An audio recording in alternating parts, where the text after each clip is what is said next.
The G20 was born out of two financial crises. First, the Asian financial crisis, and then the global financial crisis. A decade on from that, while there are warning signs from slowing growth to debt and trade disputes, the global economy is mainly stable and the G20 has broadened its remit. At the Osaka G20, the economy, trade and investment, innovation, climate change and jobs will all be on the agenda. So ahead of the summit, what has happened over the past 10 years? Here are some key trends. First up, GDP. Emerging economies like China, Brazil and India have grown rapidly over the past decade, compared to flatlining economies in the EU that were hurt by the global financial crisis and ensuring Eurozone trauma.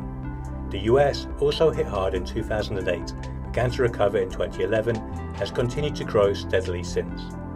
A similar story can be seen in trade figures, with exports from emerging G20 economies increasing rapidly since 2008, while countries like the UK and France have continued to export at similar levels.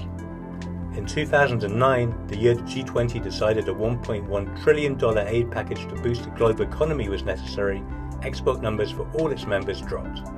Innovation is a priority issue for the G20, and a quick look at the Global Innovation Index shows that over the past decade China has risen steadily up the rankings. Other emerging economies, such as India and South Africa, have fared less well, in an index led by European countries and the US, but in which Japan and South Korea have also shown innovative flair.